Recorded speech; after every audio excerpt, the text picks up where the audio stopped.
a full room today. This is really amazing to see so many animal lovers under one roof.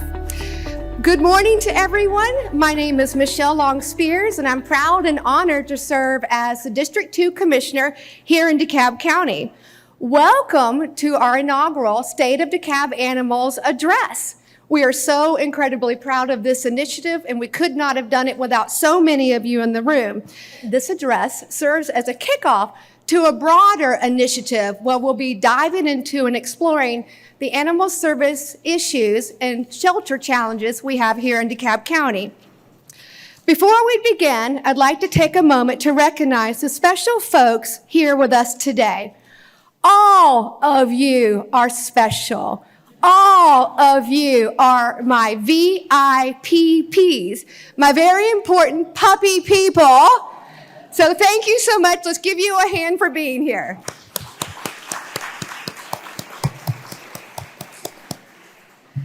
Now, let's acknowledge the members of the DeKalb County Animal Services Advisory Board. These folks have been so dedicated to our animals. They monitor the service issues. They have developed a strategic plan, which we'll be discussing today, and they certainly hold us accountable about what we need to do here in DeKalb County to support the well-being and quality of life of our furry friends. And so I'm going to ask audience, please, if you would hold your applause to the very end. We have about 30 names to announce, and then we can give them all a huge applause. So when I call your name, if you'll stand up. First, my appointee on the board is Wardell Castles. We have Sonali Sandini, Tammy Archie, Sanjay Williams, David Kipp, Dana Gaines, Norman Powell, Catherine Tipton, and Kate Donovan. A big thank you to our design team members. We could not have planned or executed this event without you. You are all 6 treasures in my heart, and I truly appreciate you. We have Susan Nugent, again Sonali, Wardell Castles, Stacy McDermott, Tamsin Levy, and Andrea Seidel. Next, a warm welcome to our esteemed CEO, current and former commissioners whose enthusiasm, support, and resource allocation towards this effort have been invaluable and deeply appreciated. We have CEO Thurman, who I think is over there. There he is. We have Commissioner Marita Davis-Johnson, Commissioner Ted Terry, Commissioner Robert Patrick, Commissioner Steve Bradshaw, and my friend and mentor, former Commissioner Jeff Rader, Kathy Gannon, Cale Waldorf, Larry Johnson, and Lorraine Cochran-Johnson. Let's also recognize our volunteers and staff. Thank you for your service. If all of our advocates for DeKalb Animals, our red shirts, would please stand, and also our volunteers for today to be recognized. You guys are our frontline army. You guys are on the ground ensuring that our animals are taken care of, and again, holding us accountable for what we need to do as your representatives here in DeKalb. And a big, huge thank you to DeKalb PD for showing up early this morning to be here and to sweep the place, make sure we're all safe, and to also greet everyone as they were coming in. Next, a special and warm welcome to other elected officials that have taken time out of their busy schedules to be with us today. Chamblee Mayor Brian Mock, Brookhaven Mayor John Park, who will be with us soon, Superior Court Judge Adams, Superior Chief Court Judge Dear Jackson, Judge Stroud, Judge McNeil, Magistrate Court Judge Garant, State Court Judge Martinez, Clerk of Superior Court Deborah DeBerry, Solicitor General Donna Coleman Stribling and her staff, DA Sherry Boston, Brookhaven Council Member Madeline Simmons, Tucker City Council Member Vin Wynn, Stonecrest City Member Alicia Washington, Doraville Council Member Warren Simmons, Atlanta City Council Member Alex Wan, present with us today. If there are any other elected officials that I left out in the room today, please stand. Did we get you all? Awesome. Now let's give them a hand.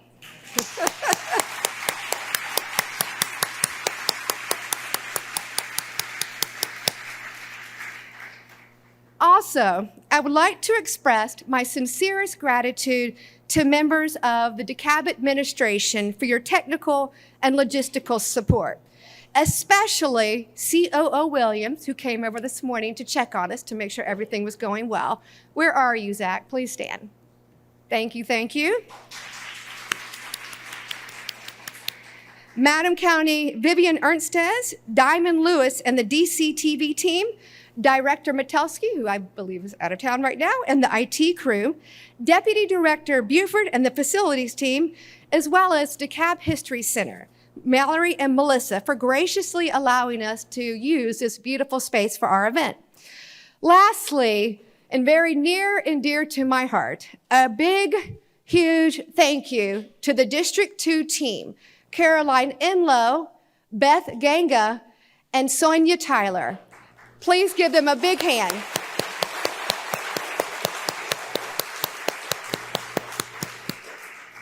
I am so proud of the work you ladies have done for this event, and we could not have done this without your leadership, your dedication, your flexibility, your patience with me, and your love of animals. And lastly, would like to thank Ashley Pop, who is our special events coordinator here today. So let's give them all a hand.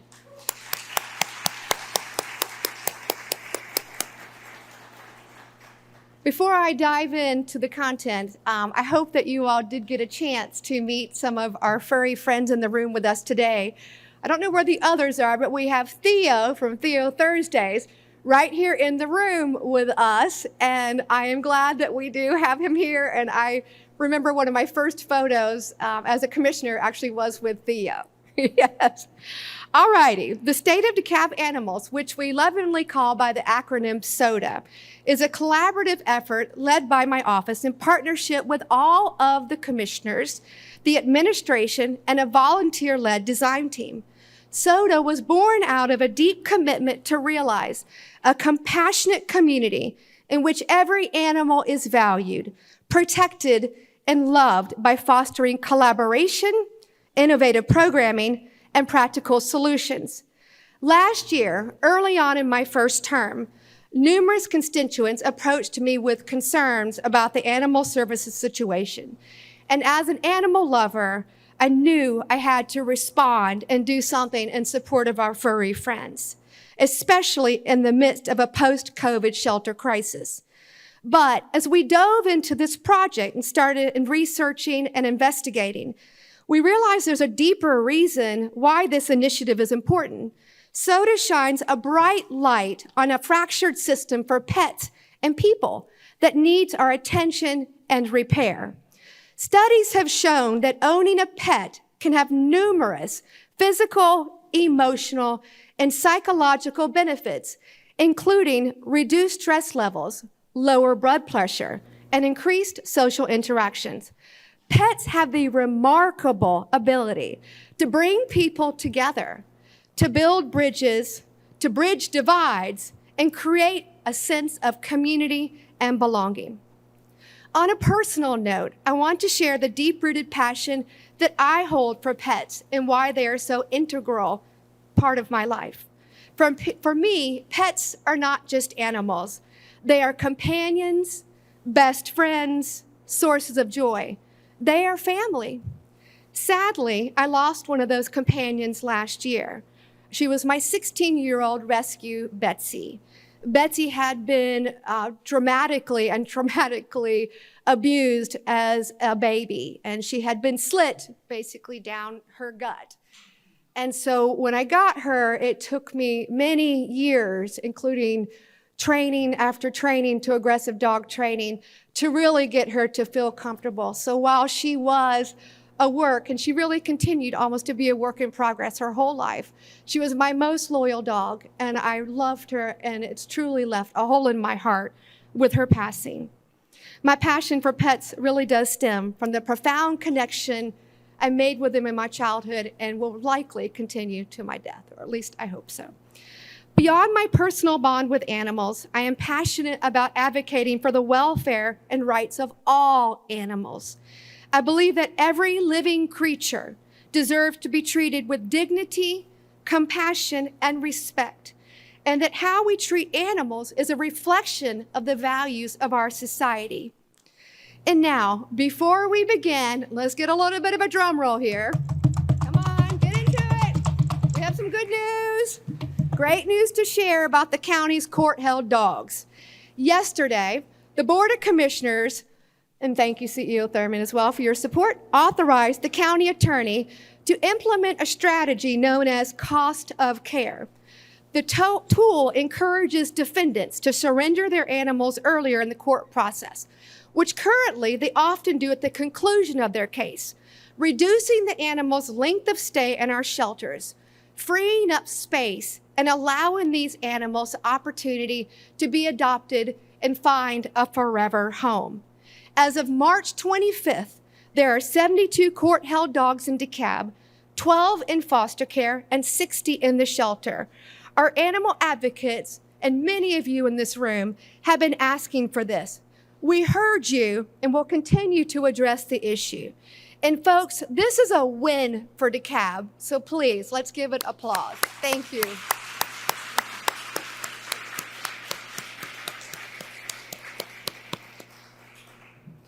Also, I want to provide a quick update on other projects related to the shelter. Last year, the board allocated $10 million of SPLOST 2 funds and mid-year budget amendments for a number of items related to the shelter and animal services. This included a $7.5 million shelter expansion investment, spay-neuter programs, a pet food bank, mobile vaccination clinics offering services beginning this month, and an overflow shelter that will increase capacity by 96 dogs and will be completed by August. And a big shout out to COO Williams, because every time I meet with him, I have been talking to him about it, so thank you, Zach, for hearing me. Other items, yes, definitely. Other items which have been completed include upgraded cages, a new camera system, and increased pay for shelter staff. My office was proud to allocate $60,000 last year for emergency vet services. And this quarter of this year, the D2 office is allocating $15,000 more for spay-neuter services. I am so pleased and so proud to be a part of a Board of Commissioners that values investing in the care of our county's companion animals. Now, without further ado, I'd like to welcome our very own CEO Michael Thurman to share a few words with us today.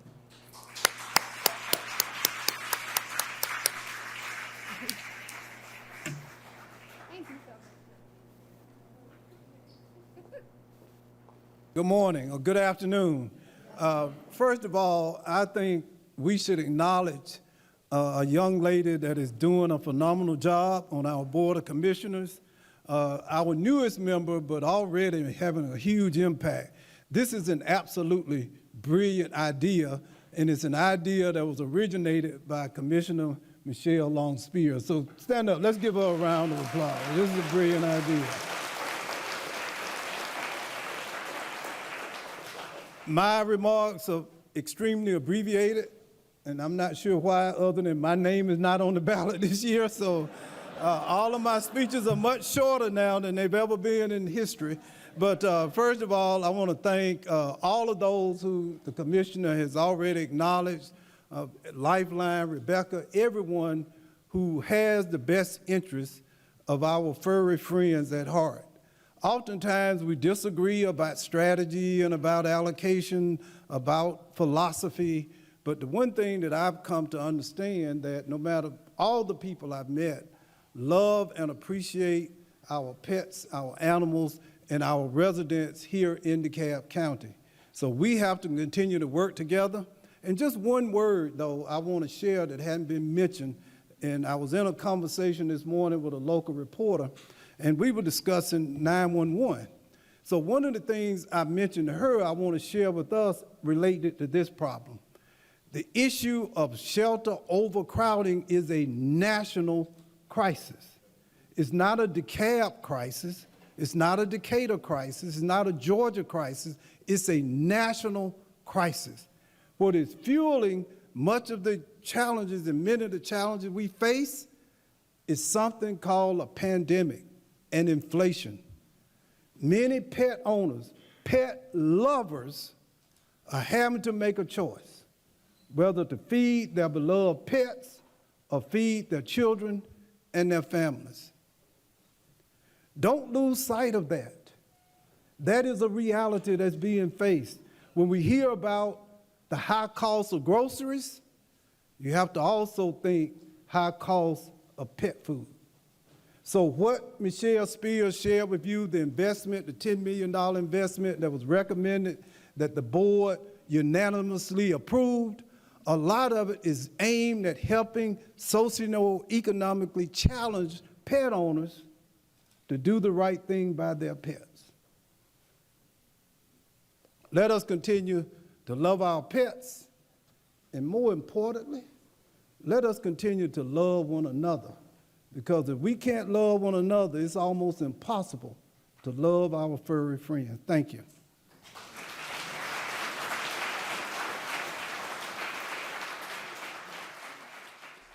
Moving on, I'd like to welcome Lifeline's Executive Director, Rebecca Gwynn, to deliver a brief update on the current state of the animal shelter.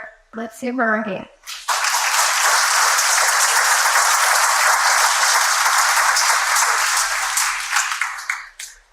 There are a million more animals in animal shelters across the country in the actual shelter, not just DeKalb. And it is a crisis that, for us in 2023, outstripped all of our resources. We've made a lot of changes, and DeKalb County has partnered with us. The county has provided additional resources. We've increased our staffing. We've changed some of our organizational structure, and things are a lot better at the shelter. But the crisis is still with us. Lifeline as an organization, one of our core values is take responsibility. And we take responsibility for the sheltering problem. And we own the sheltering solution. But as the CEO alluded to, and the commissioner, the problem is not the shelter. And the only solution to this can't be the shelter. The problem is within the community. There's issues that we're not really effectively addressing within the community.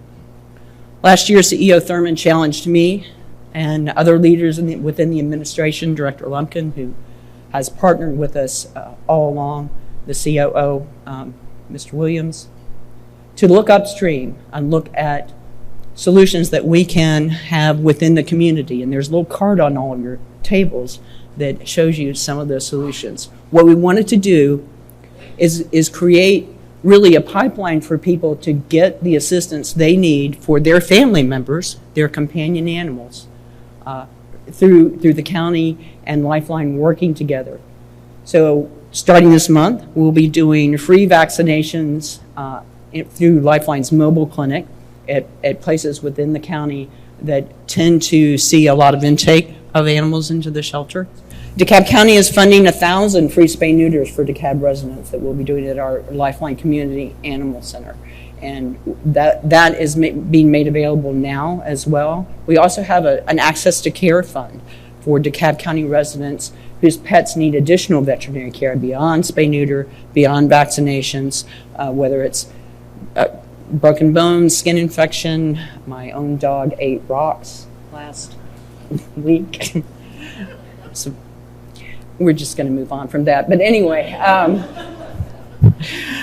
we'll be able to provide that care so people don't have to make a choice between having their pet and having other really critical things for their existence. They won't have to choose between the pet or rent. So that's something we're really excited about. We'll also be starting a food bank at the DeKalb County Animal Shelter once a month, and I believe we'll be starting that probably in the next month or so as well. All of this is in partnership with DeKalb County. All of this is being funded in part by the allocation that the CEO mentioned earlier. So I think we're on a good path, but most importantly, I want you all really, what we really need, this is an amazing collection of individuals. We need your best thinking. The animals need your best thinking. The solutions that we've had in the past, the life-saving programs that Lifeline has implemented and really got the shelter up to where it was a no-kill facility, those solutions aren't working as well. Times have changed. And they're not working so well for us here in DeKalb, but they're not working across the country. We still have an awful lot of animals in our shelter. And all of these things that we're doing will impact that. But what will impact it most is your commitment. Your pledge to keep an open mind and look for solutions, have compassion for the animals, and have compassion for each other. So thank you so much for giving me this opportunity. I'm really looking forward to the rest of this program. Thank you.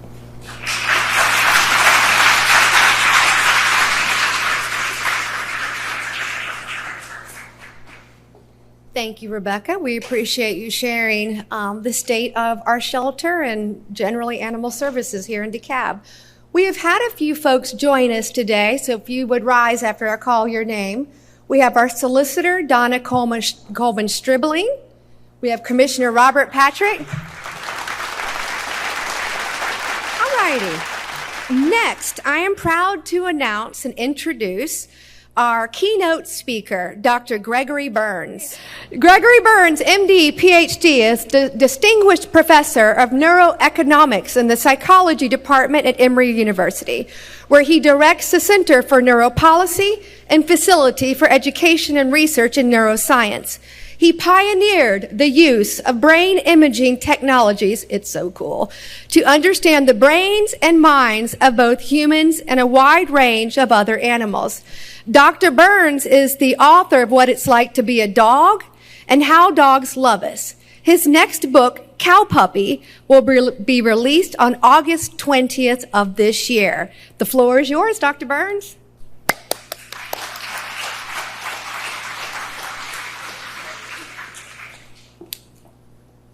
Okay, I've been instructed to keep it tight, so I have my timer going.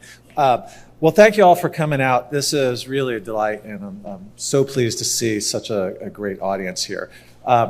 So as Commissioner Spears said, I'm a professor at Emory University, where for the last 10 years or so, I've been studying how dogs think. And I'm just going to run through quickly some of the results that we have found that may be of interest to this group as well as people in general. The first question I get is, why do we do MRI? And the basic answer is because dogs can't talk to us. They can't tell us what they're thinking and what they're feeling. We may think we know what they're thinking, but honestly, we don't exactly know. And my training as a neuroscientist, studying human brains and how humans make decisions, essentially led me to this project. In all honesty, it was really just an excuse to take my dog to work every day. Nevertheless, there are several reasons why we care about what dogs and animals in general think, but dogs specifically, ranging from the scientific evolutionary basis. So dogs, of course, are the first animals that were domesticated. And so by studying how they think and their relationships to us, not only tells us about them, but it also tells us about us. So our evolution and our development are intimately tied to each other. In the lower left, there's also practical reasons. So if we understand how dogs think and what they feel, it improves communication between the humans and the dogs. And then kind of in the lower corner, as we now know, they provide various support roles, whether it's therapy animals or emotional support animals. There are a variety of reasons to understand what they think. Now, everything I'm going to tell you is based on our work with the dogs. But it's very important to remember that the dogs are not in isolation. Dogs, because of their evolution from wolves, are really related to humans in the sense that they form partners or dyads, as we say. So the way to think about this, although we're studying dogs, we're actually studying one side of a team. So every dog I'm going to show you and every result that we have is just reflecting the dog side. But we always have to take the dog into account, or the human into account. And so this is kind of from the brain nerd point of view, is how I view this relationship. So we've got the human brain and the dog brain, and then they're constantly interacting with each other. And so a lot of my research has been focused on the dog side to understand that part of the partnership. And so that's where we bring in the heavy equipment. So this is our MRI scanner being installed in the psychology building, and this is what we use. To help break this down, and this is over 10 years of research, it helps to look at 3 domains of cognition, as we say. So there's the reward aspect, there's the interaction aspect, so that's interaction with humans, and then there's what we call perception. So that is how the dog sees and hears and smells the world. And so all of these interact with each other to kind of give us what a dog is. Okay, so when I started this project, knowing how many lawyers and judges are in this room, you can kind of imagine the heartburn this gave my ethics committee at Emory, because dogs are not currently really used in research. There's kind of a sordid history of dogs in research which kind of fell by the wayside, and so when I brought this idea forward, they were not exactly enthusiastic about it, and plus the fact that I was going to use community dogs kind of further complicated things. So let me say a bit about this. How we train dogs to go into an MRI. So initially I was very clear. It's like we were not going to do anything to hurt the animals. This was all going to be voluntary. And in fact, some of the things I'm probably most proud of in this project is developing the ethical guidelines of using dogs in this kind of research. Essentially taking the rules from human research, specifically how we do research in children, and applying that to dogs. So the core concept that we developed was that the dog has to give assent to participate in the research. So if the dog doesn't want to do it, they have the opportunity to not do it. And the way they will express that is they leave. This is, I mean, it sounds funny, but it's actually critical because the dog has to know that they have the opportunity to not participate. It keeps them relaxed. And it also means that we do not use any form of sedation and we don't restrain the dogs either. Okay, so very briefly, train dogs to go in MRI. It's not for every dog. In fact, it's only a small proportion of dogs that will actually do this and enjoy it.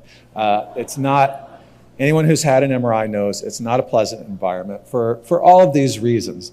The main one that bothers dogs is that it's loud. It's incredibly loud and it vibrates, and so dogs have to be acclimated to this environment, and it takes time. In most cases, it would take 4 to 6 months to acclimate dogs to this process, and we developed the whole training protocol around that.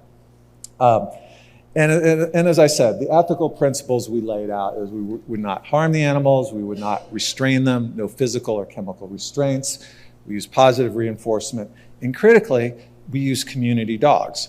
So one of the first questions I was asked from the lawyers on the ethics committee is, well, why don't you just buy laboratory beagles? And then there won't kind of be any issues with ownership. It's like, because I don't want to. It's unnecessary. So these were the principles we laid out. These were actually the first 2 participants. So Callie is my dog. So she actually came from the Humane Society here in Atlanta, and Mackenzie was a border collie. And as I said, it was an excuse to bring my dog to work every day. And as I said, the process, I'm not going to go through the whole training process. We don't have time for that, but just some cheesecake shots of what it looks like. Here's Callie. We use the pet steps. We train them to go up the steps into the scanner. You see she has head wrap on because we have to protect their hearing the same as humans, so the dogs also have to be trained to wear either earmuffs or earplugs, whichever one they'll accept, and then we have to wrap it so they stay in place. And then as time went on and people started hearing about it, we started recruiting from the community. And so we had what I called the A-team. Then we had kind of Charlie, Delta, all the way out. I think we had ultimately 9 cohorts. And the reason I put this picture here is just to give you a sense that it really is a cross-section of dogs. Admittedly, we have an overrepresentation of labs, primarily, and golden retrievers for their tendency to be couch potatoes primarily, and willingness to sit in an MRI scanner, but by no means exclusively. So in later years, probably we predominantly had mixed breeds, most of whom came from shelters in Atlanta. You want to have your earplugs in if you guys want to come. Oh, now remember, somebody needs to have a hot dog to distract him so that he doesn't.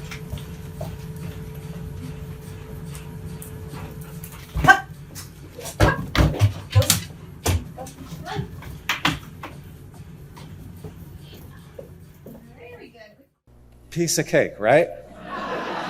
No. And this is what it looks like with the scanner running.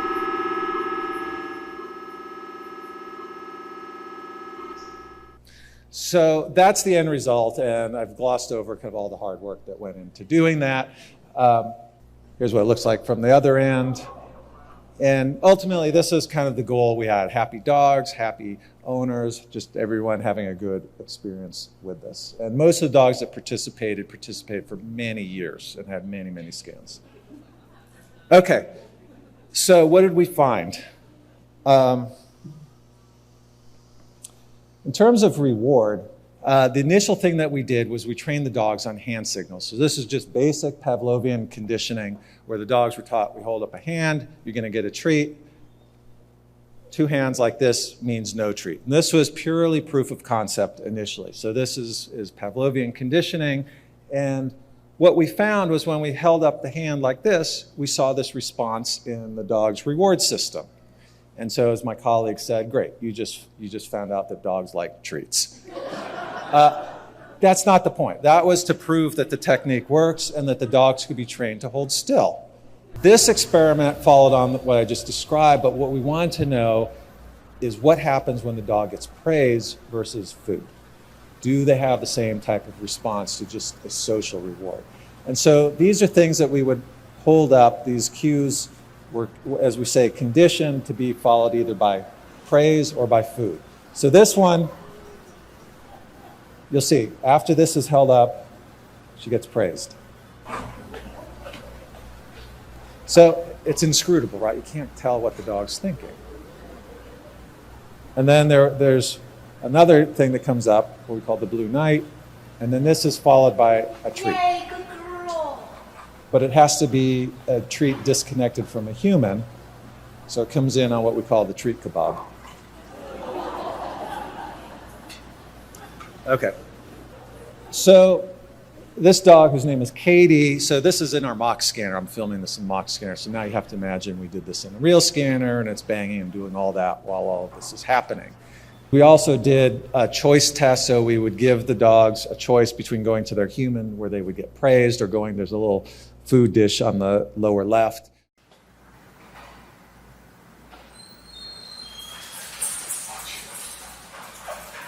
Okay, praise.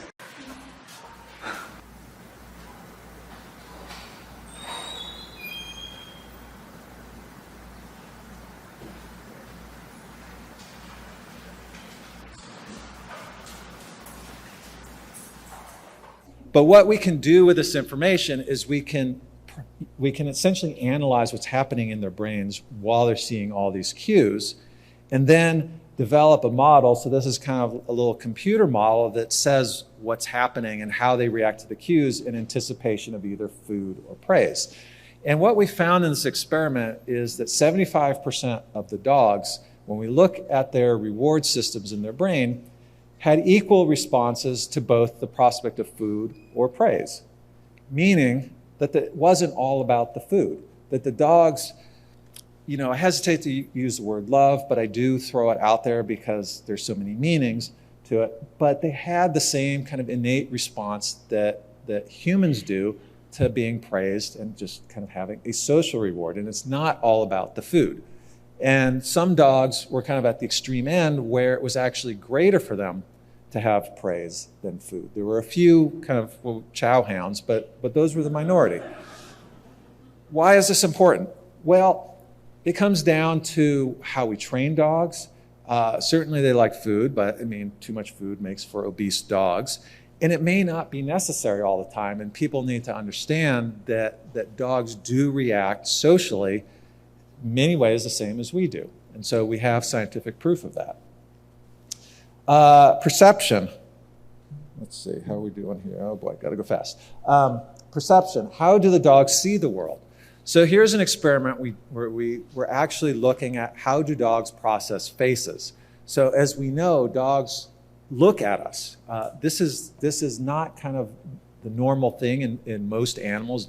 Normally when animals look directly in each other's eyes, it's usually taken as a threat. So with dogs, that is not always the case. It can be, but not always. And so we wanted to understand how dogs process faces. And so these experiments, we just show them pictures like you see here. We show faces, we show objects, scenes, and scrambled images. And what we can find is we can map out where their visual system is in their brain. And more importantly, that they have an area of the brain that is specialized for processing faces. And so we can see kind of in these other regions that those areas respond most strongly to faces. This is the same kind of architecture that we have in our brains, that all primates have, because we as primates are very cued into where we're looking and what other people have, what expressions people have, but also where their attention is focused. So dogs apparently have the same. Language, what we call the ginger effect. What do the dogs get out of human language? Very complicated. Essentially what we did was we had all of our MRI dogs learn the names of 2 toys. They were all different. It took unbelievably long time to teach the dogs this. I was surprised how hard it was. And the dogs had to go retrieve the object by name. It's quite difficult. But what do they understand when we say a word like ball or piggy or whatever those toys were called? The answer is it's not the same as we humans use language. So as a control, for example, we use something called SoDA words. When the dogs were in the scanner, they heard words that they had learned were associated with objects, and then they also heard gibberish words that sounded like real words. Normally, when you do that with humans, when we hear a word that we know is a word, the language parts of our brain become active because we start processing language and kind of turns off when it's gibberish. In fact, we saw the opposite with the dogs. It's like the gibberish caused more activation, as if they're trying to figure out what we mean. So this is important. It means, the reason it's important is because we talk constantly to our dogs. We talk constantly to all of our pets. And we kind of have this bias that we think they understand what we're saying. To me, it's amazing they understand anything at all from this kind of stream of verbal diarrhea that comes out of our mouth. Most of the time, I mean, we are not saying anything of importance to a dog. So they have the ability to key on a few things, but it's important to remember that they're not processing language the same as we do, and not to raise expectations that they can. And I think this is a trap that we tend to fall into, that sometimes we expect too much from the dogs. So when the dogs don't do what we want them to do, is it because they understand us and don't want to do it, or more likely, they just don't understand what we're saying? So that's super important. Okay. The last thing, interaction, as I said, is all about kind of the dyadic relation. One of the things that gets dogs in trouble is impulse control. And so this is one of the things that we studied. This is something called a go, no-go test. So here's Callie and her mock head coil. That means just hold still and you'll get a treat. And you'll see I have a dog whistle in my mouth. So she's been trained to nose poke that little target when I blow the whistle, except she's not supposed to do it when I'm holding my hands like this. Okay, so that's called putting on the brakes. Extremely difficult. Humans have a hard time with it. Dogs have a hard time with it. And so the question is, when they're putting on the brakes, what part of the brain is active. And so we can figure that out, and it's this little part of their frontal cortex. And so we humans have a big frontal cortex. It occupies roughly the front third of our brains. Dogs' frontal cortex is about the front 10% of their brains. So they just don't have the neural territory to exert a lot of self-control. And so this also is important because what lands dogs in shelters? They bite, they do things that their people don't want, they, quote, have no self-control. What's important to know about this brain region, same for humans, because it functions in kind of these complicated ways, speaking of humans, when we're distracted and our frontal cortex is engaged in other things, our self-control also goes down because there's only so much neural resources that we have available, and then when you're talking about dogs, it's even less. So again, these are the kind of insights that have real-world implications for understanding interactions with dogs. When they're distracted, they can't be expected to have all the self-control that you would necessarily like. Social emotions. This is our fake dog. We did an experiment where that fake dog got fed, and we saw how the dogs reacted to that. So do dogs have jealousy? The answer is some, not all of them. And it depends. And what we found was the brain regions that reacted to this other dog being fed, it's an area called the amygdala. It tends to correspond to physiological arousal, so any kind of high arousal states. So some dogs had that response, and the dogs that did were the dogs who scored high, particularly on dog-dog aggression. Okay? Again, super important especially for this group, because the thing about it is the dogs were in the scanner doing exactly what we asked them to do. They were just holding still. They were watching this. There was no behavioral reaction that we could see, but for some of them, their brains were reacting. So again, it kind of comes down to these impulse control things where they have only a certain amount of reserve, and there is stuff going on beneath the surface that if something else happens, then the self-control is gone, and then you have an aggression incident.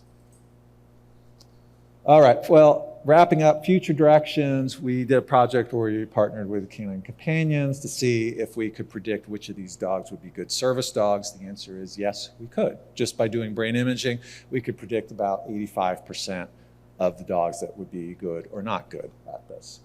And that's the end. And last slide, just a shameless pitch. For me, I'm now into cows. Cows are the new dogs. Look for my new book. Thank you, guys.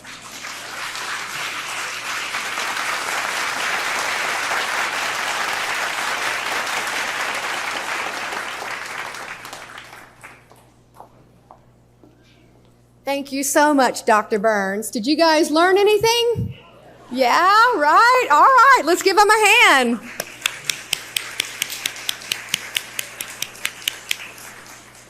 On a side note, I want to thank my friend Betty Willis, who isn't with us today, for referring me to Dr. Burns. And Dr. Burns, that was so inspiring and educational, and I'm one of those that just keeps talking to my animals and really think they understand me, and they shake their head and cock their head or whatever. Anyways, all right, we are now at the point where we're going to start our next introduction with Claudine Wilkins. Claudine is a former prosecutor and renowned animal law expert. She is the founder of the Animal Protection Society, Animal Law Source, the Animal Protection Conference and Expo, and the past chair of the State Bar of Georgia's Animal Law Section. She is the author of How to Investigate and Prosecute Animal Cruelty, numerous articles, and is a contributing author for Pet Life magazine. Claudine is a passionate advocate for important welfare and for animal welfare, and we'll be discussing the critical importance of protecting our animals. Please give a warm welcome to Claudine Wilkins. Thank you so much. Good morning. morning, everyone. I tend to move around, so I might use a mic. Hello, thank you so much for being here. I'm very honored. Thank you, Commissioner, and everyone that made this happen.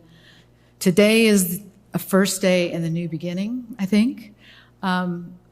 Just my background, I guess you asked me to come here because I kind of had my finger on the pulse of animal law and animal issues for about 30 years in Georgia. And I started out as a prosecutor. As a little girl, I was like most kids in the 70s. I wanted to be either a ballerina or a veterinarian. So my mother was actually a ballerina and had a studio, and I could have very well done that, but I chose vet. And then I took organic chemistry. And I made a big fat D. So thank you for that D. I became a lawyer. I'm going to move around just so I can see better. I'm so short, you know. Anyway, so as a result of that, my first job was as a prosecutor back in 1997-ish in DeKalb County. And to show you how long we've come away from the changes we've made in just the 3 decades that I've been doing this, the very first day on my job, I was introduced as the prosecutor who's going to handle a lot of animal cases, and I was proud to take that label. And I'll never forget what the judge said to me that day. He leaned over his bench, very imposing judge, and he said, "If I can't sit on it or eat it, an animal is of no use to me." I never forgot that. And that is when I decided to teach animal laws and how to investigate. Because if my own judge wasn't interested in it, I was going to find out somebody who was. And I asked my boss, can I put together a conference? And they said, do it on your own time. I said, okay, I will. This is our 25th annual year that I'm doing this conference, and I teach along the way. But I've learned so much from just the people who are in the field. So we've come a long way. Here's just a snapshot of the laws that have passed in Georgia since I began. Many of these I've worked on myself. Today we're going to talk about the cost of care. What a great success to hear from Commissioner that we've gotten that now part of DeKalb. But we've come a long way and a lot more to do. So think about just the concept of animals. I mean, we used to keep our dogs outside, 40s, 50s, 60s, 70s. That's where they belong. Now they're in our beds. They have their own air-conditioned rooms sometimes, whatever. But what's in a name? We called it the dog pound. And where did you find that dog pound? Behind the dump, right? But now we've got animal shelters. So dog pounds went to animal shelters. And then we thought about that a little longer and how people understand the words of, action. An animal shelter to some people meant it's a place where you go put an animal and it has shelter and it stays there and something happens to it. We're not sure what it is. Now we're calling it adoption centers. Adoption is it's a verb, adopt. So we want people now to come in and see what's happening in their community. And not only are they offering animals to adopt, they're giving more resources, just like we know Lifeline is doing. Shelters today are offering microchipping, behavioral evaluations, post-adoption enrichment programs. So if you have a dog that you just adopted that's chewing on your couch, they're going to send someone or talk to you about how to correct that behavior before you bring it back in. So there's so many new things going on in the world, in the nation, all across the world, actually. I've studied what's happening in Australia, Britain, France. It's amazing the changes. We've come a long way. So what builds the foundation of a good policy and program? Well, if we want DeKalb to be the model for all 159 counties in this state, then we got to do it right. So what builds that house, so to speak, is good laws, enforcing those laws, educating those who enforce those laws, awareness for the public. We've heard of all these wonderful programs that are happening. Does the public know this? And I'm going to talk a little bit more about that in a minute. But education, not only just for those who enforce the law or have something to do with animal sheltering, but also the public. And last but not least, resources for spay, neuter, and many other things. So I'm not going to spend too much time reading. I'm just going to tell you some stories that I've learned from my experience teaching those people involved in animal issues in Georgia. The one thing I've learned is if you don't know your state law or your local ordinance, you really don't know anything. You have to know how the laws operate in your local place and also in the state. To me, the resolution for making DeKalb the model is changing the next generation. If we don't tap into the kids, it's not going to continue. So that's very important to me. So for solutions, I threw this together. I thought, well, what have I seen over the years that make things work? And we'll break these down. Here's just everything at once. And let me just go through these quickly. So do we have the best communication through all agencies? When somebody calls in for a cruelty case, neglect, or roaming dog, or whatever it might be, is dispatch educated to send it to the right place? How long is that call going to take? How long will somebody be waiting for animal control to get there? I can tell you many stories where people were sent to the wrong place. Sometimes ACOs were sent to very volatile places, and they weren't prepared to protect themselves in those cases. So we have to look at that as well. Are the solicitor's office talking to the staff at the animal control? And is the shelter talking to animal control? Are animal control officers friendly with their law enforcement officers? There are things in our state that animal control officers cannot do. They cannot arrest someone unless they're post-certified. That means the law enforcement agencies in Georgia have to be part of the plan. And I don't know if you know this, but our laws mandate that 2 positions must be enforced in every county. The law states that every county shall have a dog control officer and a rabies control officer. It says it right there in black and white. I've polled a lot of our commissioners around the state, and they don't know this. What it means is that every county shall have someone appointed that will handle those type of things. It could be environmental director in that county that doesn't have animal control. 30% of our counties do not have any animal control or any animal ordinances whatsoever. You actually have pretty decent laws on the books. Some of them need some tweaking, and some of them need to be completely washed and revamped and rewritten. But communication between the parties is the reason I started the conference that I did 25 years ago. And I'll tell you a quick story. We had a little girl, well, let me start with the dog. We had a chow that came in and had sarcoptic mange. Does anybody know that can, raise your hand if you know that can be transferred to humans, right? Okay, so luckily I had some training in domestic violence, and I understood the link between animal cruelty and domestic violence, neglect and child cruelty. Big connection there. And the officer walked in my office. I was a prosecutor, and he said, oh, yeah, my first job, I forgot to tell you, was a vet assistant back in the day. So I knew a little bit about veterinary medicine, and he said, the little girl that lives in this home is going to be very sad because she sleeps with this dog every night, which had tons of mange all over it. And I said, come back in here. Let me talk to you some more about that. And I said, go check on that little girl. Because nobody had planned to do that. They simply made this a dog neglect case. That was it. They went back. They found out this little girl was 20 pounds underweight, hadn't been to school for 2 months, and she was being very neglected by her single mother. So that dog turned into an child cruelty case. And so dispatch is very important. I always tell everybody when I train, if you're an animal control officer, your homework tonight is to go meet with your local law enforcement, have a cup of coffee with them, and explain how you all have to work together. Because there's many cases where they will need an arrest, and a post officer has to do that. Georgia, in the first time in the history of Georgia, the Georgia Public Safety Training Center finally had an animal crimes training for the first time in 2021, and we put it together. And that's a little late in the game, don't you think? Okay. So, better communication among parties. To see all these elected officials here today among the officers and the people at the shelter is a blessing. It's truly amazing.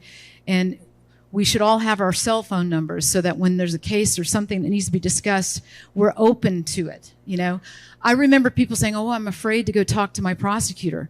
We put our pants on the same way you do. We're there to serve the public. So if you're serving the public and I'm serving the public, let's talk and fix this and make this happen.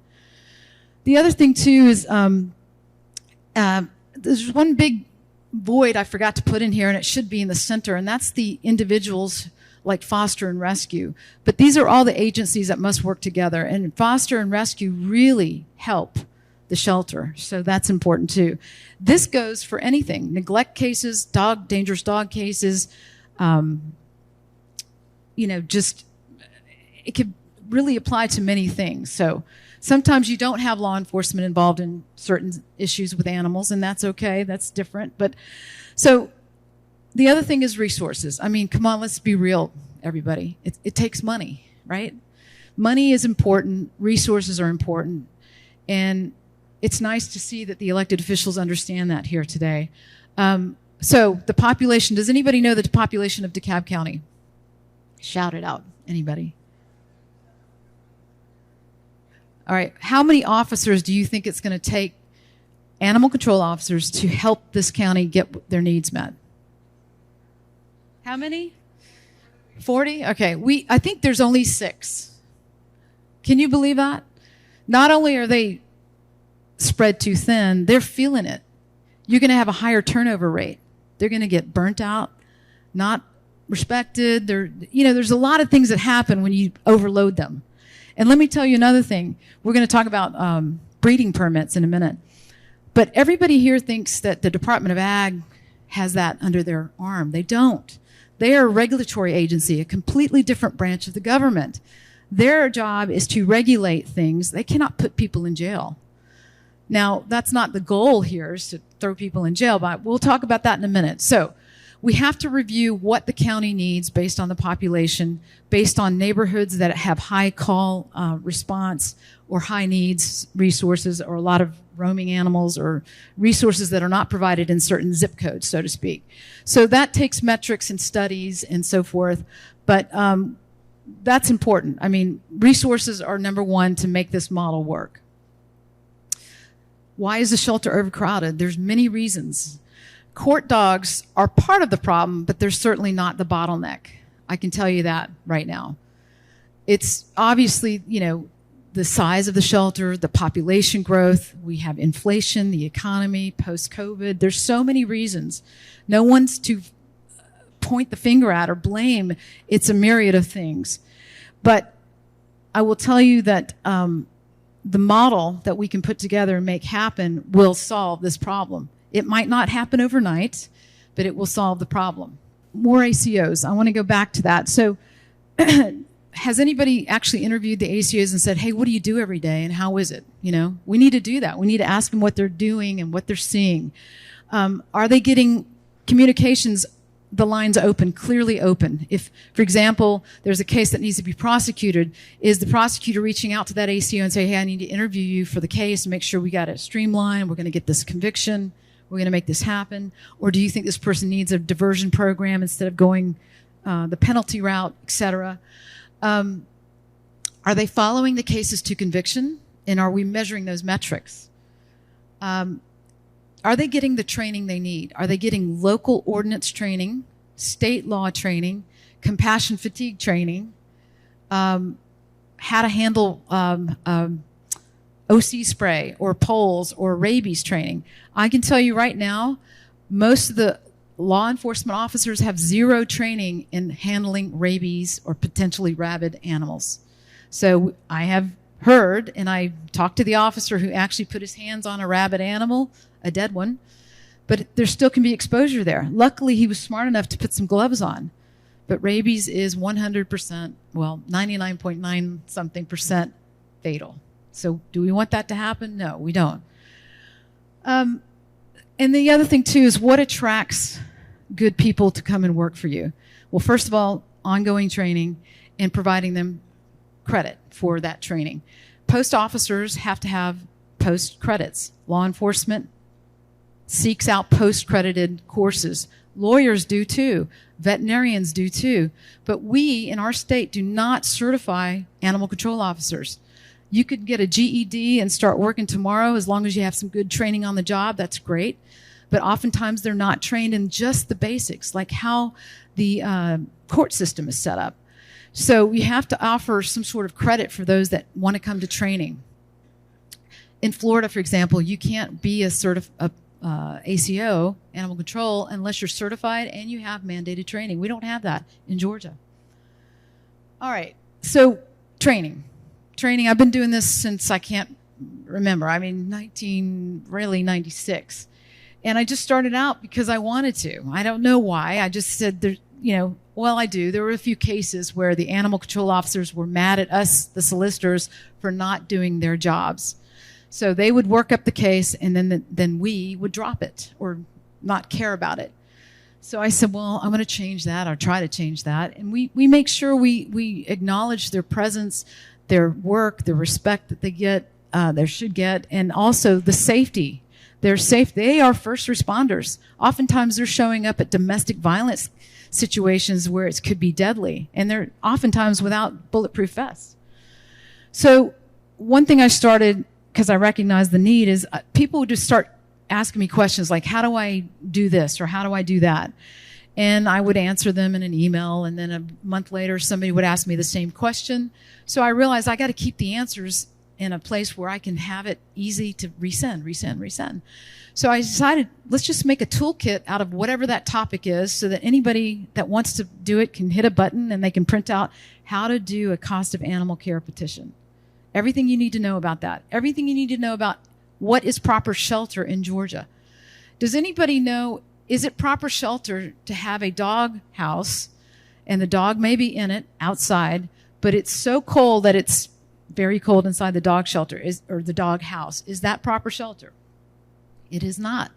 And oftentimes we hear, well, there was a dog house, so I'm not going to cite this person. It matters on the day of, when the animal is found. Is that environment providing that dog shelter or cat? So anyway, this is a couple of things I've done. When I polled my trainees over the years, I asked them, tell me about the court system. What do you know about the court system? And they really didn't understand the magistrate versus state superior and recorder's court, environmental court. We have over 400 magistrate courts in the state of Georgia. So I broke it down for them. I showed them exactly what ordinances or laws would be heard in different court systems. We do toolkits. Here's an example of one of what to do when you're dealing with just a dangerous dog case. And we showed them, hey, did you know if you arrest somebody and that person's harming an animal, you can put it on a protective order or a bond conditions order and saying this perpetrator cannot be within so many feet of this particular animal. A lot of folks don't know that. So again, these are just more, toolkits. We show them how to actually register a dangerous disease in the SINS unit. Okay, obviously, what does the community need beyond, enrichment programs and this, that, and the other? Vet care, spay, neuter, vaccines. I'm very happy to see that Lifeline is doing a lot of that, but we need more of that. We have to recognize that there's cultural barriers as well. If you pop into a neighborhood and said, hey, we're going to spay and neuter all your animals, somebody might actually get offended by that. So you have to be aware of what's acceptable in that community. I want to show you this. This is just from Deborah. Where are you, Deborah? So this is these are students that won a $10,000 award because they're doing compassion vet care. So there's probably a lot of connections we can make with the vet school or other vets. 3 minutes only. Boy, I better talk fast. Okay. All right. I'm going to skip that. Sorry, guys. Okay. So one of the things I've been tasked to do is review the amendments, the ordinances, and find out where we can fix things. And is backyard breeding the reason the shelter's full? No. It's part of the reason. So one of the things people need to understand is that the Department of Ag does regulate breeders to a certain degree. There's only 13 inspectors across the state of Georgia, and they only regulate based on the amount of litters and things like that. But what if good breeders would appreciate the fact that weeding out the people that shouldn't be doing this because they're not caring about the welfare of the animals? I would think they would welcome that, number one. But imagine if everybody that is going to produce animals and sell in DeKalb has a license. They have a license number. That license number is on every advertisement, including a yard sign in the front door or whatever. And that's a way for animal control or any code enforcement officer to check on and make sure they're in line with whatever that code section may say. So I am looking into that as well. Another thing too is we now have the cost of care that we can use. Just to give you an example, understand the difference real quick. I've highlighted what local law enforcement and animal control can do versus what the Department of Ag can do. Very different results. So there's crimes and there's regulations, okay? All right, real quick. We're going to help with reducing the pet overpopulation from a myriad of things. One of them is looking at a breeding permit, okay? Also, transient pet cells in public places like the Walmart. We're looking into that as well. Escalation type sentencing for somebody who's a repeat offender. You know, a slap on the wrist is not going to do it. The second time, another slap on the wrist doesn't do it. You have to escalate those penalties. Access to education. What I'd love to see is online training for all those involved in the agencies, online awareness programs for the public. Anybody who violates a local ordinance has to go through some sort of pretrial diversion program or mandated into their sentence that they have to watch a program so that they won't repeat the offense.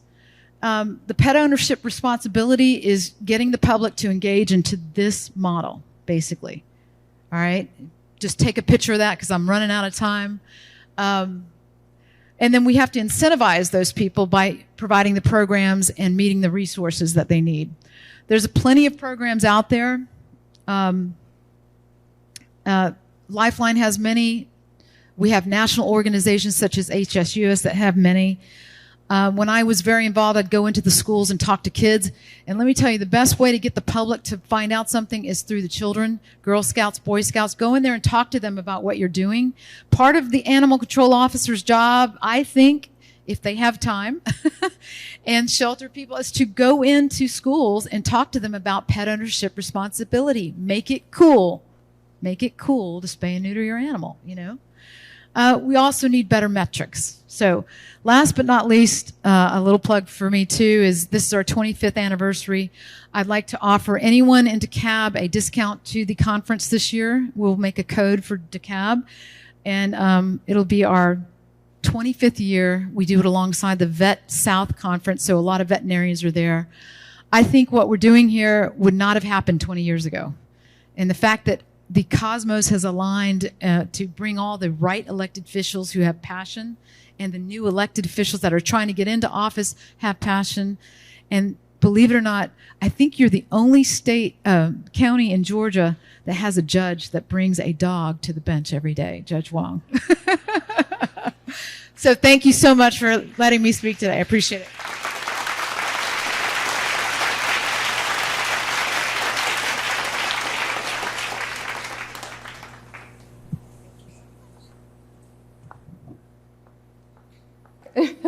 Thank you. Cool. All right. Thank you so much, Claudine. And my office is really and truly looking forward to working with you on the review and some proposed updates to our ordinances. The next segment of our event today is our panel presentation. So if our panelists could please head to the front of the room. And while you are doing that, I would like to recognize that we have a lot of folks from public health, public safety, code enforcement, and animal compliance in the room today. And so, or excuse me, animal control in the room today.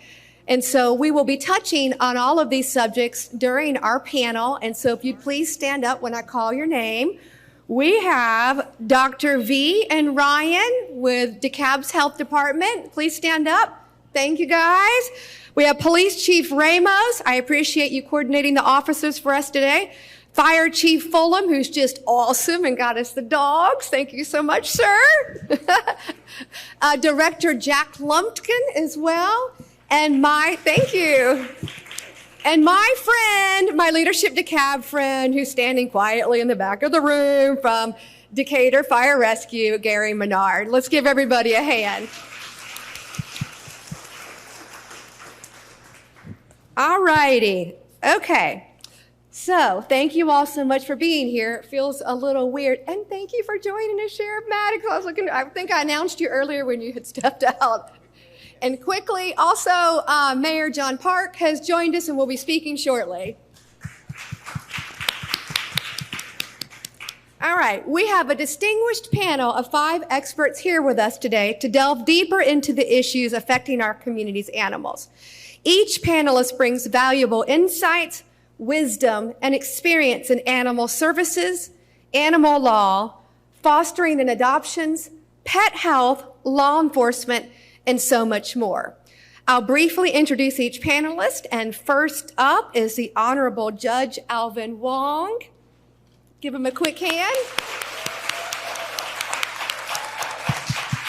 It's so cool that you bring your dog with you to work every day. The Honorable Alvin T. Wong serves as an elected judge of the State Court of DeKalb County. He was the first Asian Pacific American to run for public office in Metro Atlanta and is the first to be elected judge in the Southeast. Judge Wong immigrated to the U.S. from Hong Kong at age 14.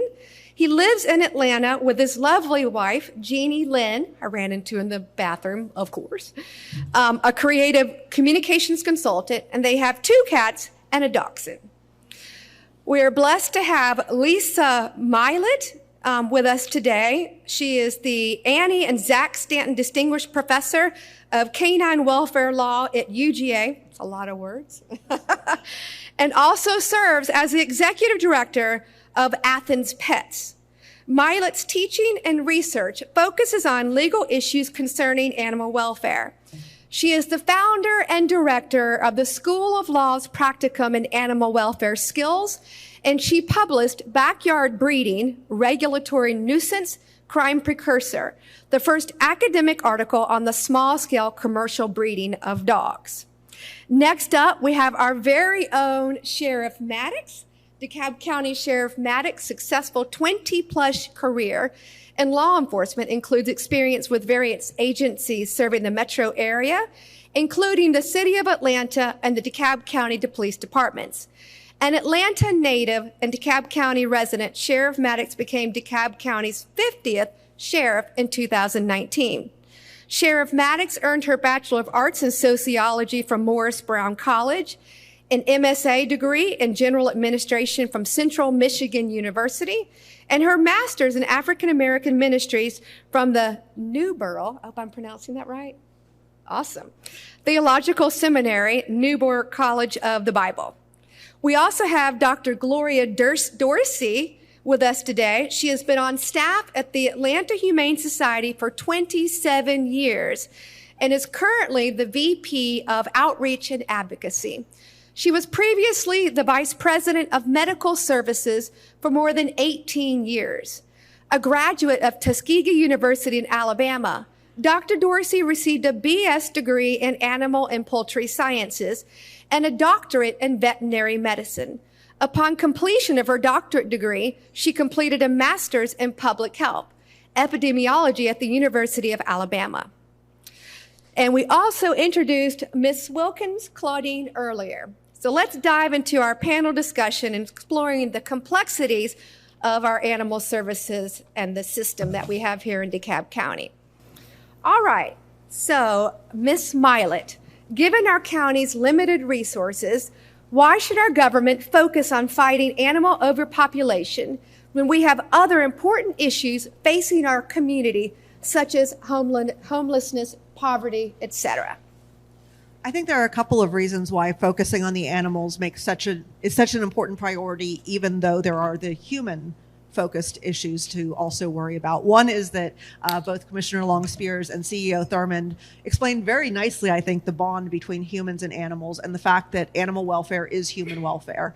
To the extent that we are neglecting or ignoring or allowing overproduction of our pets, we are harming the people who own them and might be vulnerable themselves when they have more animals than they can care for, or when they need to take an animal to the shelter instead of losing their housing. That harms the owner and the shelter workers, volunteers, members of the community who also see suffering animals and are not able to help effectively. That's all about human welfare. But beyond that, overproduction in terms of the sort of low-level inadvertent breeding that goes on can conceal breeding that is actually in furtherance of criminal enterprises. So dogs used for street fighting, dogs used for amateur level dog fighting, dogs used as guard dogs for trafficking, human trafficking, drug trafficking, weapons trafficking operations come from breeders in your community who are effectively invisible because of the high rates of overproduction going on. If you deal with the overproduction that is inadvertent, you can start to see the overproduction that is actually actively harmful to people. Great, thank you very much, Dr. Milet. Moving on to Dr. Dorsey. Many residents are hesitant to spay or neuter their pets. How can we change attitudes around spaying and neutering? Thank you, Commissioner Spears, for the question. You know, having practiced for over 18 years, I encountered those kinds of challenges often. And my favorite way to try to overcome the barriers, whether it's the mindset or the language or just a heart issue where I just don't want to subject my pet to surgery.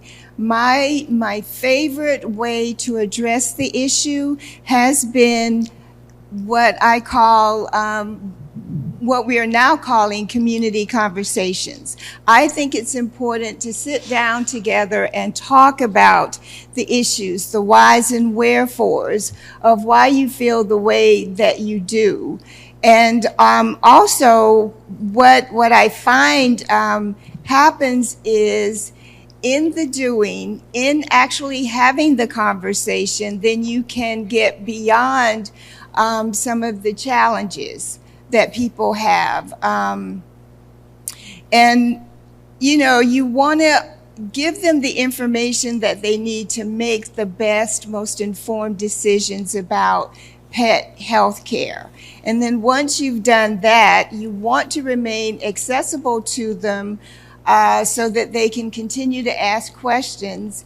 And then once that has happened, nothing is going to top the experience, whether it is a positive experience with a pet bearing a litter or a negative outcome with the experience. So it's important to be in the moment with the client, with the pet owner, so that they have the information. But ultimately, they have to decide. And then once they decide, and even if that decision isn't necessarily in the best interest of the pet, I, as the veterinarian, have to be available to kind of pick up the pieces, because, you know, there are interventions that have to occur if there is a difficult delivery or there is an infection that occurs or whatever. So nothing is going to top the opportunity to sit down and talk with people and connect with them and hear them and try to speak the same language. Great. Thank you so much, Dr. Dorsey. Moving on to our esteemed sheriff, Sheriff Maddox. How does animal overpopulation impact public safety here in DeKalb County?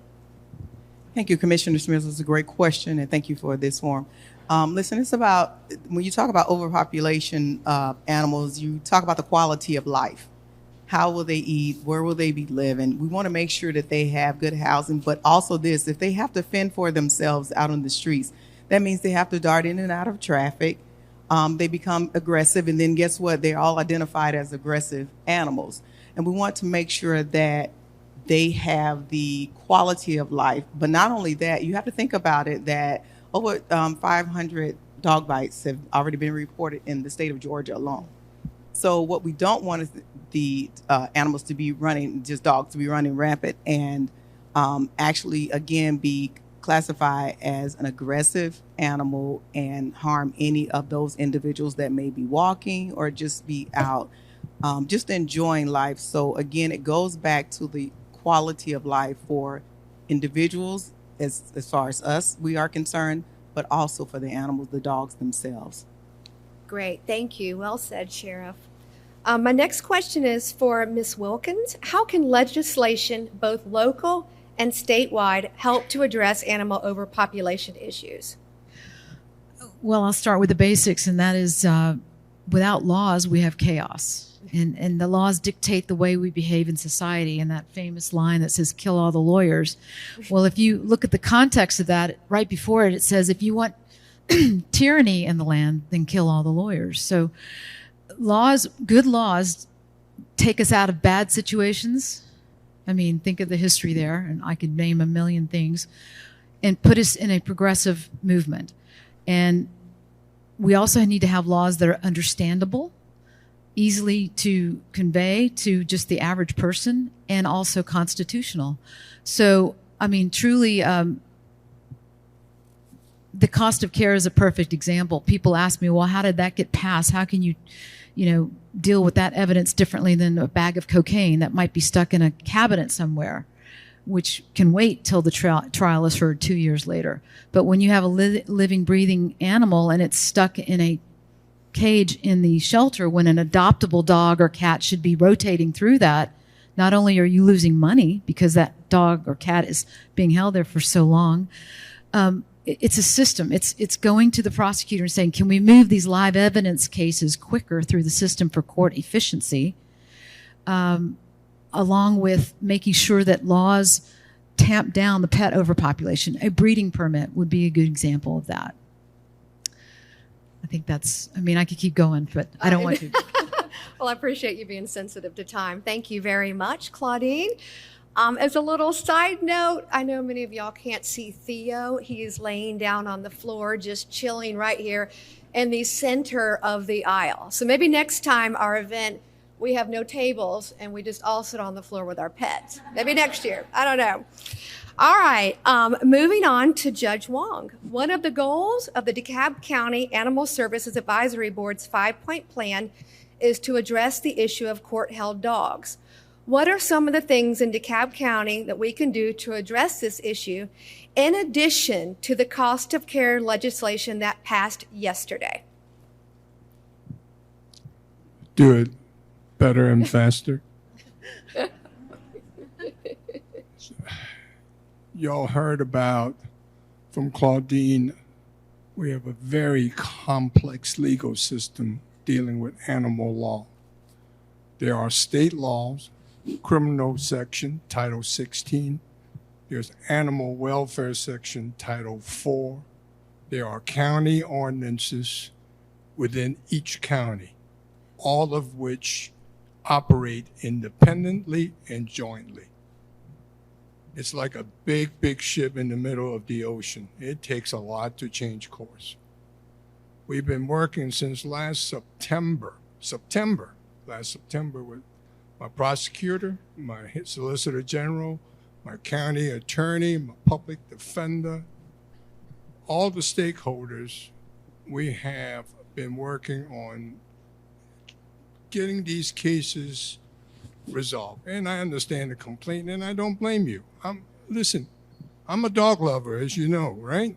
I take my barky little 10-pound Coco on the bench every day. 1 bark guilty, 2 barks not guilty. All right? Not all of my colleagues are enamored with that.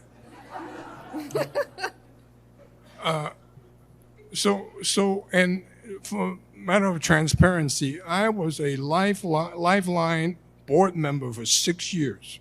So I understand these issues from both sides of the fence. And I've seen many of the advocates in here in my courtroom. And a lot of times it's just difficult to explain the legal process, the procedures, and so on. So the long and the short of it, we're working very hard in trying to make all of these pieces work, trying to update these legislation, and I'm very happy that our county commission, our CEO are all on board with this. You know, the bottom line is one of resources. Everybody needs more. You want cases faster? Give me more judges. Give me more prosecutors. Give me more public defenders, right? You want these dogs not to come into the court system? Give our Director Lumpkin more resource officers, more animal control officers, more. And what does more mean? Money. That's the bottom line. Yes. So my promise to you, we will do it better and we will try to do it faster.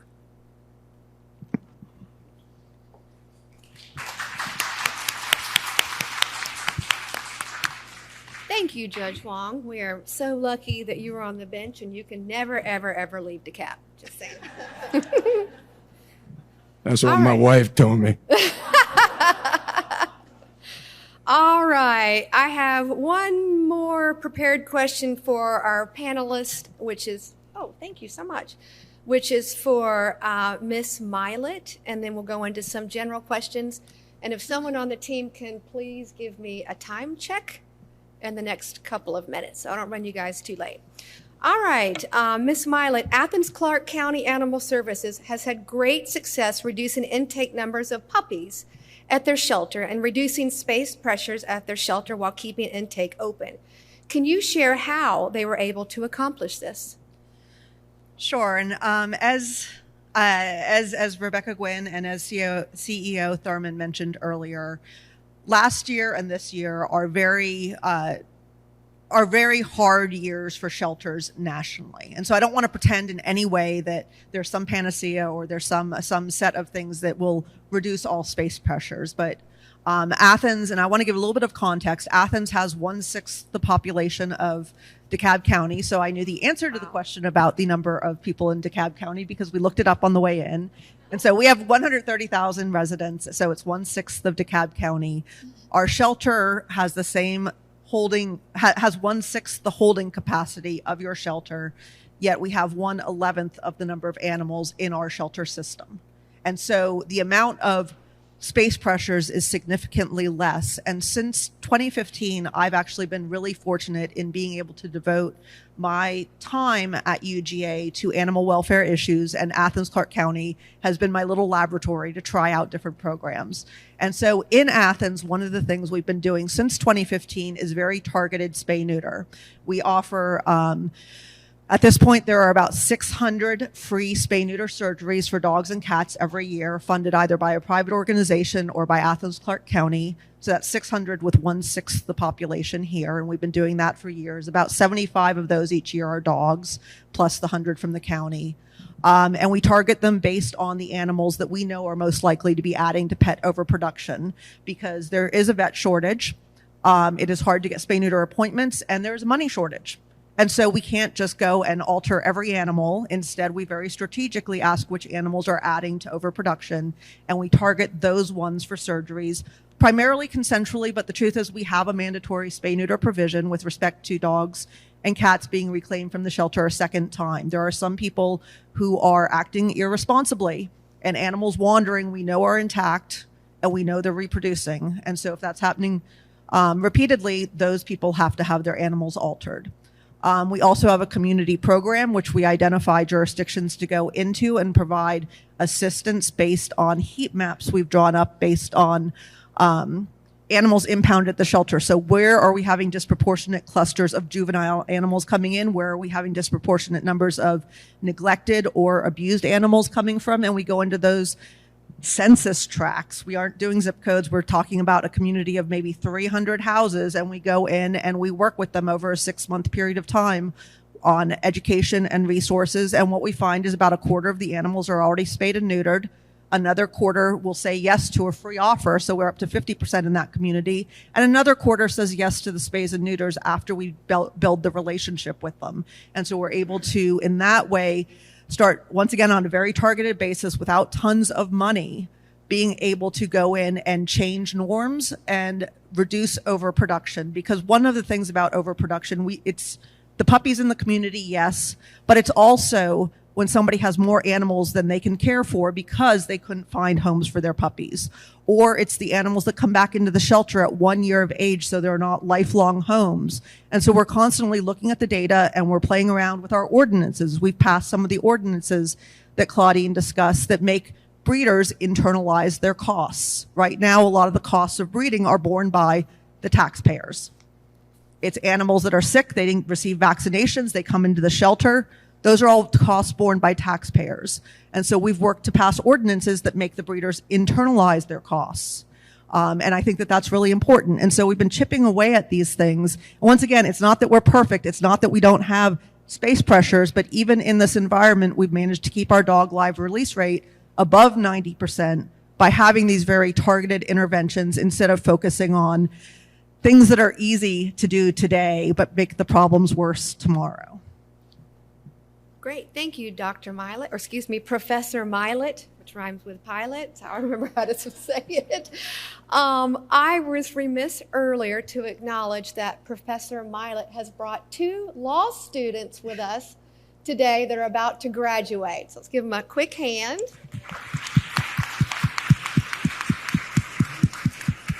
Please make sure you take care of our furry friends when you're off doing your luring stuff and all that good stuff. All right, so we're about to be at the point where we're going to take some audience questions. So if you have a card that you have not completed yet but have a question, please fill it out quickly, raise it up if you've already, over here guys, thank you so much. If you've already filled it out, raise your hand high please. And while we're doing that, we're just going to do a quick rapid round of a 1-sentence or less response. I know how hard that is for all of us. To this question, how can we keep more pets in their first home, making it a forever home? And we'll start with you, Claudine. 1 sentence. Well, in our legislature this year is the Safe Home Act. And it basically recognizes people that are under duress or have issues. This allows them to stay in their home. If they can stay in their home and they can afford things like pet food, that's very big. That's very important. That's the shortest answer I can give you. Thank you. All right, you're up, Professor. There are so many parts to this, so I'm glad that other people are also speaking. But one of the things that we are doing is we're looking at landlords to find out why they don't allow pets if they don't, and if they do, what helps them be able to do that. We're looking for support services so that housing, low-income housing increasingly does not ban pets and instead embraces them. And so I think that supporting that, finding out those answers and coming up with that support network will keep a lot of pets in their homes. Thank you. Judge Wong? Be very honest with yourself about your capability to take care of the animal. If you can't, for any reason, don't. Sorry? It's like children and pets. You're going to have them, take care of them. Dr. Dorsey? Again, I think it's important to be in the moment with people when they find themselves in crisis. I think there are a lot of organizations that have created what we call a safety net that represents all the help that we can offer. So when they call, we need to be responsive and be there with them so they don't slip through the safety net. Thank you very much. And Sheriff, please. The forever home is making them part of the family and loving them. That's just number one, such as my 10-pound soaking wet cockapoo, who is also, I call him my therapy. Oh, thank you. Awesome. All right, guys. We appreciate the questions again. Unfortunately, we are probably going to run out of time. We won't get to all of them. You will receive a debrief email with responses. Our first question is, do you think mandatory spay-neuter laws would work in DeKalb? So, Ms. Wilkins? Yes, it can. There's a lot of pushback for various reasons, but let's take it one step at a time, and that would be if you offend some violation or ordinance, first time you get a fine or whatever, or diversion. Second time, mandatory spay-neuter. I mean, there's a lot of options to stair-step it into the system versus bam, mandatory spay-neuter. Overall, it does help bring down the pet overpopulation. I won't lie. It really matters. So hopefully that answered that. Great. Thank you. Would another panelist like to respond to that question briefly, or shall I move on? Of course.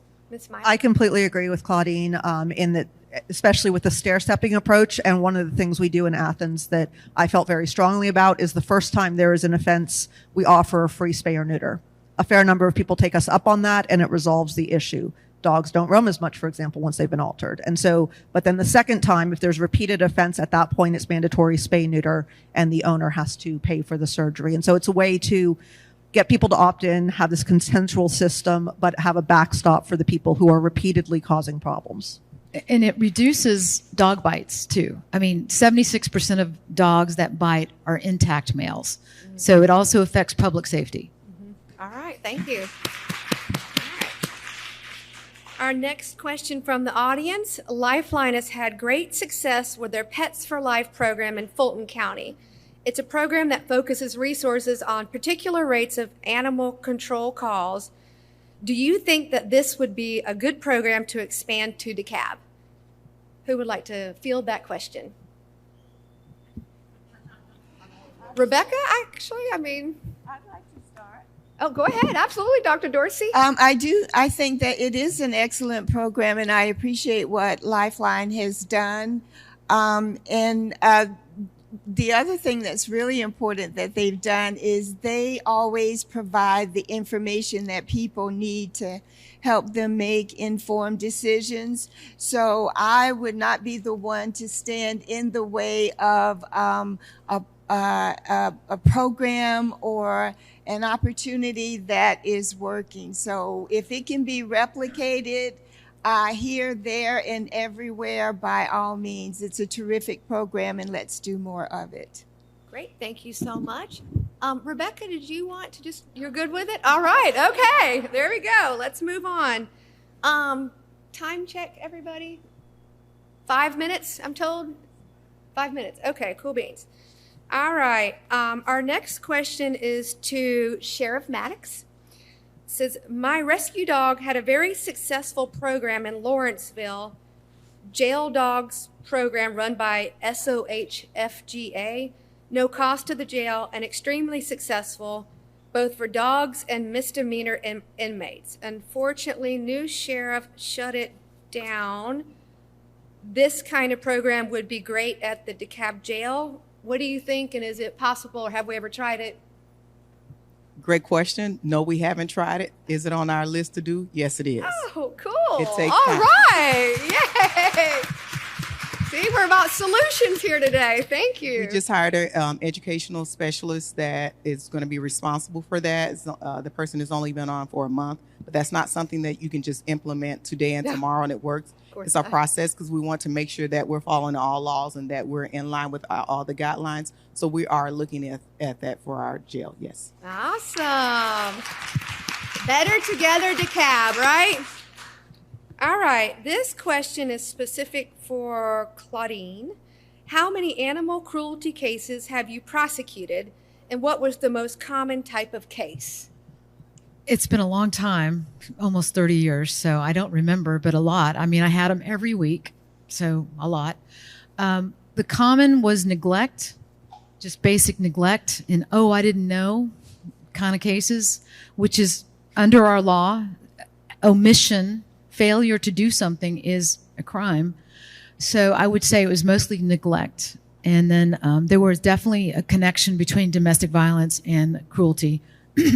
I've got several stories I can talk about there, but it would take too long. So, but yeah, I mean, for me, if somebody said, what would be your dream job tomorrow, besides living on a farm with a bunch of cows, I would love to go in and teach the young generation about how to love their animals, how to make them family members, that it's cool to spay and neuter, to protect them, to be protectors. In other words, the kids are going to tell their parents, and the parents are going to listen to the kids before they listen to a public service announcement or a flyer in the water bill or whatever. So once these programs are going to be implemented, a massive awareness campaign needs to happen. And I think starting with the kids is the way to do it, frankly. I've seen good results there. Yep. Get them when they're young, right? All right. This question is for Professor Milet. In the article, Backyard Breeding, Regulatory Nuisance, Prime Precursor, do you think backyard breeding is the primary issue with overcrowding? I know that we have touched on this question, but if you would just please elaborate a little bit further. I think that backyard breeding is part of the problem, and backyard breeding is the small-scale commercial breeding of dogs that is outside a regulatory scheme or is illegal and it prioritizes profit over animal welfare. And that's definitely part of the problem. It's people who are intentionally producing animals that end up coming into our shelter when they are 9 months to 1.5 years old. That's our typical age for shelter impounds. There's a lot of inadvertent breeding going on as well. People who simply don't have their pets altered, who don't know that siblings reproduce. And the truth is, I feel like the inadvertent breeders are low-hanging fruit. It is very easy to get to them because most of them will say yes to a free offer. So you just have to make a free offer. And that's a way to deal with shelter overcrowding immediately by reducing those animals from the pool while you then target the commercial breeders, the backyard breeders who are definitely problematic, producing the animals that are filling our shelters, or at least staying there long term. But they're harder to get to in terms of it takes laws passing, which takes time. It does take resources, and it takes a lot more enforcement. So I think you start with the low-hanging fruit of inadvertent and start getting that as well as you can. And while you're simultaneously working on the laws and the programs to be able to deal with the backyard breeding and deal with this problem longer term. Great. Thank you so much. Let's give a hand to our panelists. A sincere thank you to all of you on behalf of DeKalb County, our design team, our animal lovers, and all of our 2- and 4-legged residents. So thank y'all so much. Thank you for having me. Of course, yes. Wanted to give a shout out to Beth Ganga. She actually was really the brains behind our panel, and I appreciate you, Beth, very much.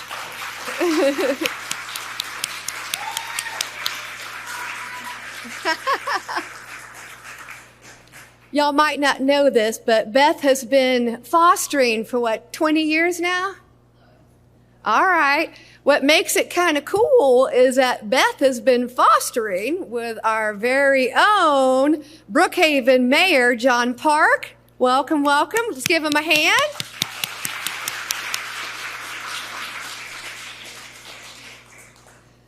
Mayor Park is the new mayor of Brookhaven. And on a side note, Mayor Park, you had an exceptional Cherry Blossom Festival. It had the highest attendance ever.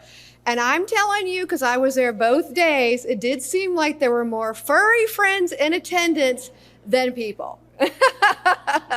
Thank you so much. Brookhaven resident and Commissioner Longspears, thank you for having me. I really applaud what you're doing, the efforts you're putting in. One thing I've noticed when people talk about animal welfare and dogs is people talk a lot. And they just talk and they say whatever they need to say to, assuage people. But I really applaud the fact that you're actually doing something. And so I'm not here as your mayor. I'm here as another animal advocate and another, just a person that loves to work in rescue. And really, I was moved by an experience I had 13 years ago. This is before the advocates. Shout out to y'all. Through your advocacy efforts, before the new shelter, I went to visit the original shelter over by the jail over off Memorial Drive, and they took me there, and I said, "Okay, my dog just passed away a few months ago. I'm ready to adopt." They said, "Fine, here's the adoption room." There were about 15 dogs there, and I was like, "Wait a minute, this is DeKalb County. There's got to be more than 15 dogs, in the shelter that I can adopt." And they said, "Are you sure you want to see this?" And that's, well, yeah. And they took me back there. And for those of you that remember, you remember what it was like. The smell was the first thing that hits you when you walk in. 5 to 6 dogs barking constantly. The poor guys trying to maintain it, just basically shoveling all day, and the conditions. And I broke down in tears, I have to tell you. I ended up adopting Jamie that day, and I saw a little flyer for Friends of DeKalb Animals, and I went to a fundraiser. And Lynn was there. I'm sure some of you in this room were there. And we had a good time, did some bowling, did some karaoke, and raised some money for dogs. And then a few weeks later, then realized, hey, this guy might actually want to do more stuff. So she said, hey, you want to take a dog? So I did. I was like, sure, I'll take a dog. Her name, and I don't remember her name, but we just call her Tempe. And then we started rescuing dogs, and we figured out that, I was looking for ways to be the most helpful. And so we would take a dog for a few weeks or a few months at a time, get them socialized, get them ready, and then ship them to, rescues up north. And we found that that was an effective way to get dogs out of the shelter. And I'll get to the point. We knew then that we're not going to adopt and rescue our way out of this situation. We have to have a holistic solution. So I really applaud Commissioner Long-Spears and all of your efforts, including Brookhaven resident Judge Wong, participating in being a part of the overall solution. And so as I continued my efforts in rescue and adoption and fostering, I got a call from one of my fellow colleagues who said, I'm driving around Atlanta with 10 puppies in the back of my van, and I'm going to keep driving around until somebody takes half of them, because I can't take all 10. So we took 5. I didn't even bother to, I just made up names. One was Beagle Face, one was Kevin, one was Bruiser, and we just made up names. And I've had situations, and they had ringworm, and I have to, make sure that we didn't get ringworm. And then we had those are the hard times, and dogs that would just punch me in places that I care not mention. And then we had, amazing experiences, like the puppies that are about this big. That you have these big teacups. They would fit in them. They would just sit them in there, take photos, and after we released the photos, there was a 90-person wait list for those dogs. So we've had joyful moments like that. But moving forward, those little anecdotes aren't going to solve the problem. And I really appreciate the efforts that you've taken, what I've heard. That is the path to success, and I'm willing to do as mayor anything to advance our efforts to protect the animals in DeKalb County, to be a more civilized society, and to live up to our responsibilities over man's domain. So I appreciate you inviting me. I appreciate your efforts, and Brookhaven is ready to work with you to do anything required to advance the welfare of animals. Thank you.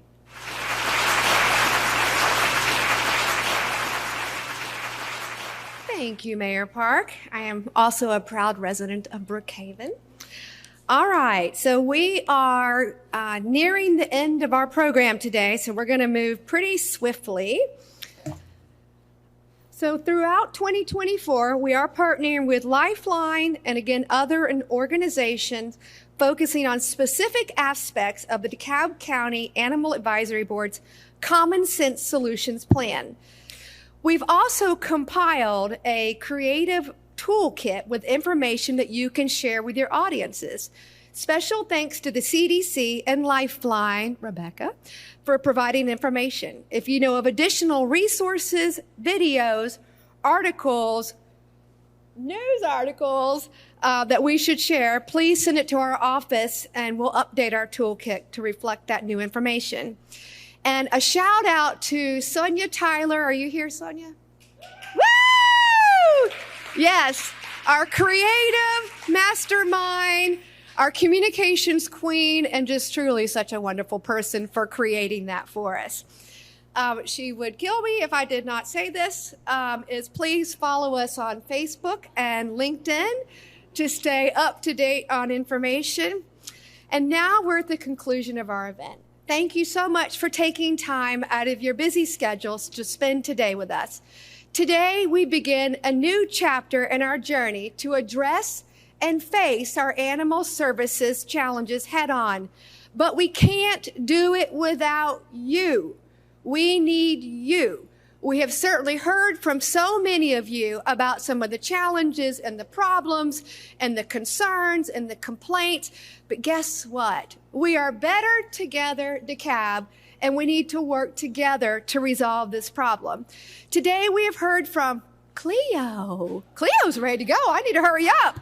Today, we heard from experts that give me, and I hope you, some hope that we together can solve these challenges and improve the lives of our furry friends. While systemic challenges often feel daunting and scary, every single person in this room can contribute. Whether it's working to end animal cruelty, supporting fostering and adoption efforts, promoting responsible pet ownership, giving our Cleo pets as needed, anything, everything. I hope all of us can walk out of here today committed to making a positive difference in the lives of animals, both locally and globally. All right, everybody go home. That's it. It's a wrap. Thank you so much.